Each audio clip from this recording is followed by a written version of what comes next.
Classificação indicativa. Livre para todos os públicos.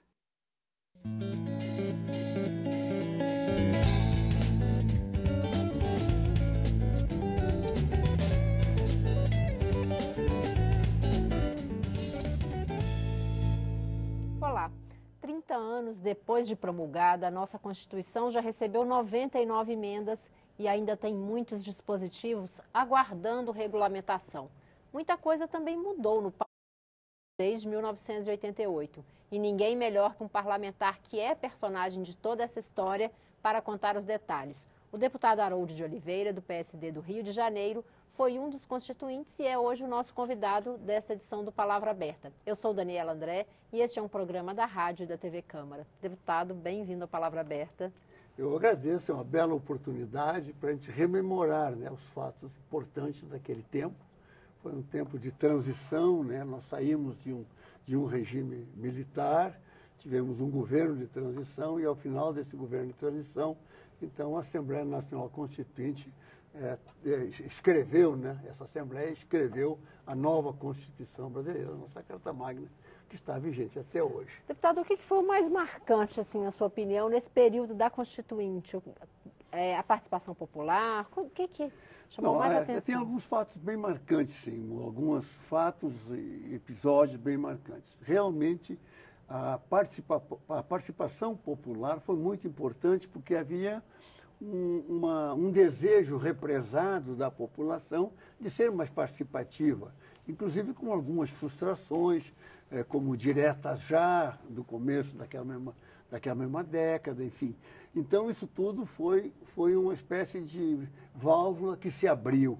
Então, e aí a Constituição acolheu muitas sugestões, foram discutidas, tivemos as comissões temáticas, as subcomissões temáticas.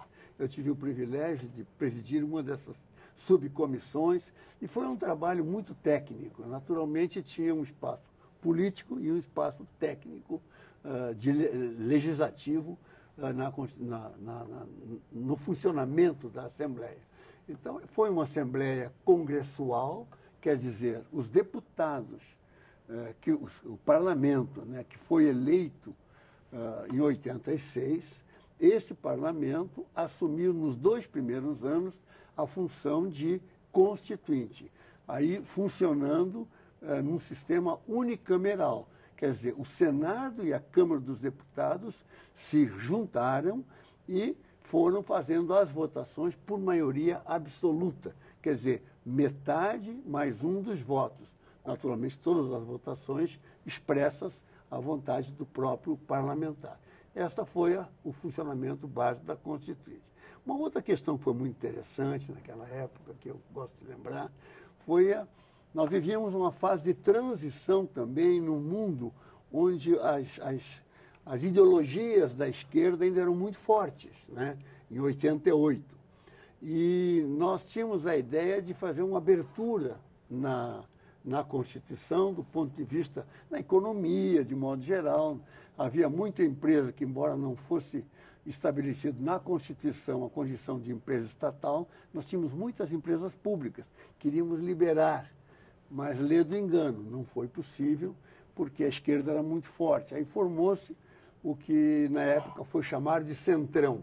Só que hoje também tem centrão, quero deixar claro a todos que estão nos ouvindo que aquele centrão era um centrão ideológico. Hoje o centrão é fisiológico, é diferente, é outra coisa, não tem nada a ver.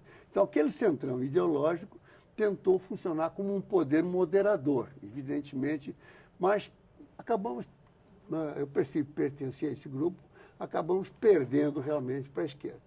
Por ironia do destino, no ano seguinte, 89, a Constituição foi promulgada em 88, né?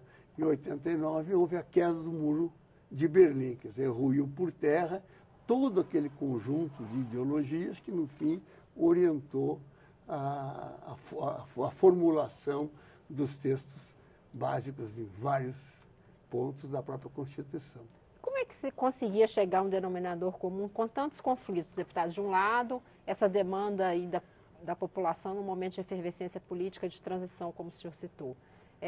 a esquerda e a direita mais bem polarizadas, mais claro o papel de cada um, e esse centrão, como é que era para modular isso tudo?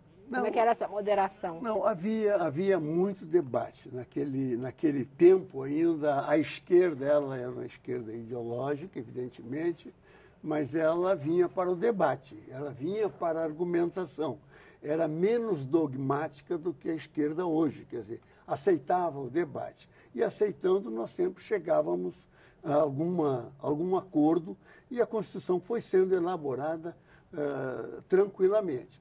O problema que existiu é que certas matérias realmente houve um embate e não foi resolvida, né? Aí, qual era a solução? Remete para a legislação ordinária, para a legislação complementar ou ordinária.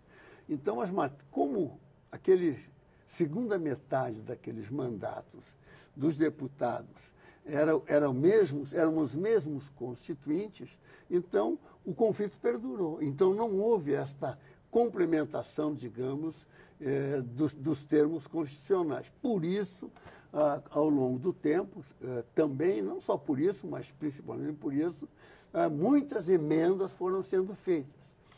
Para superar isso, nós decidimos, né, a mesa decidiu, o presidente Dr. Ulisses Guimarães conduziu e foi aprovado para que nós fizéssemos uma revisão constitucional. Essa revisão seria feita 5 anos depois, justamente em 1983, que seria a época da revisão, para que nós tivéssemos, então, a formulação daquelas matérias, já com uma outra legislatura, né? Outros parlamentares, né? Fazer Agora, ocorreu um fato, né, nesse período, que foi o impeachment, o primeiro impeachment de um presidente da República. Do primeiro presidente eleito diretamente. Eleito diretamente, que foi o presidente Collor de Mello. Aí o vice assumiu, evidentemente, a prioridade era recompor o governo numa nova situação, além de um outro problema também, que foi um dos grandes escândalos da época, que foi chamado de anões do orçamento. Quer dizer, essas coisas vêm de longe, né? Esse negócio de corrupção vem de longe. Então, também, nessa época, perturbou a reunião para a revisão da Constituição. Deputado, a gente já falou um pouquinho de regulamentação. O senhor, na Constituinte, trabalhou diretamente na Comissão de Comunicação. Sim. E mantém-se participando dos debates sobre esse tema até hoje.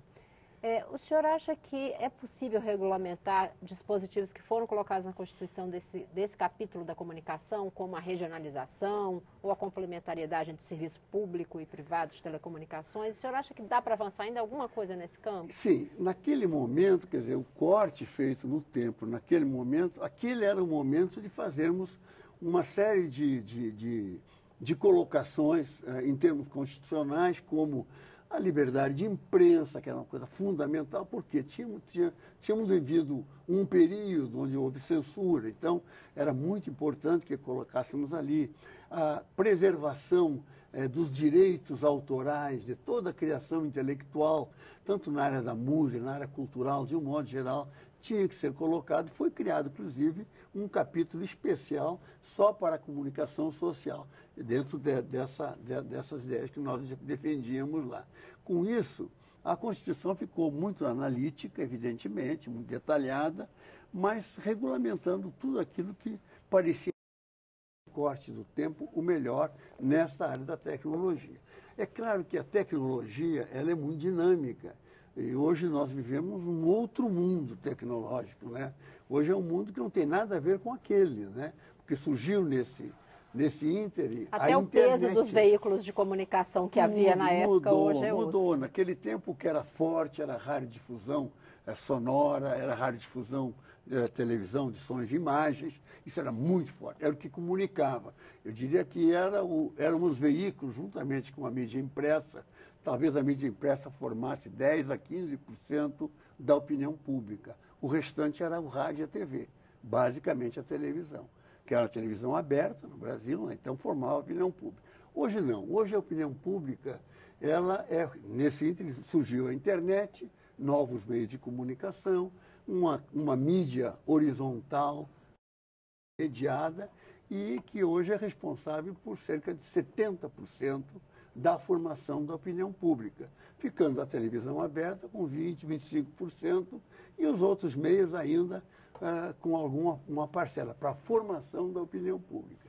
Esse é o momento que nós estamos vivendo. E o senhor acha que essa digitalização da comunicação, essa migração para a internet como formadora de opinião, o senhor acha que demanda alguma nova mudança na Constituição? Não, na Constituição eu acredito que não, mas porque, dado o dinamismo, não é bom colocar na Constituição, que a Constituição é muito amarrada, é muito fechada, porque você, para modificar a Constituição, precisa de um quórum qualificado de 3/5. Mas na legislação ordinária, com certeza, a demanda é cada vez maior. E nós não estamos atendendo essa demanda. E estamos criando uma vacatio legis, aí, como falam os advogados, um espaço anárquico. Nós hoje convivemos nessa área, né, da comunicação com um espaço ordenado, né, direitinho, e um espaço anárquico paralelo. Então, essa é a grande realidade. E cada vez está aumentando mais, porque cada vez mais nós nos atrasamos em regulamentar. Por quê? Porque a internet ela trouxe um novo conteúdo de comunicação, que a comunicação foi comunicação interpessoal, depois foi comunicação de massa, depois foi comunicação social, quando fortalecia a história e a cultura daquele povo, daquela população, e hoje ela é psicossocial. Quando ela se transformou em psicossocial, com as redes sociais, ela tem um comportamento das pessoas com muito mais intensidade. E porque altera, gera novas demandas de regulamentação de espaços de direitos e de obrigações.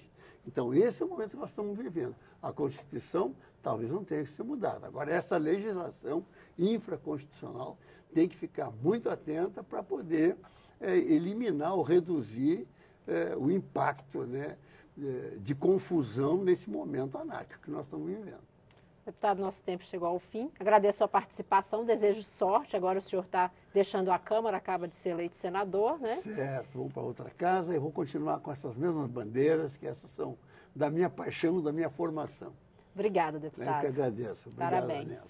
Eu sou Daniela André e este é o Palavra Aberta. Conversei hoje com o deputado Harold de Oliveira, do PSD do Rio de Janeiro, sobre os 30 anos da Constituição. Obrigada a você que nos acompanhou pela Rádio Câmara e pela TV Câmara.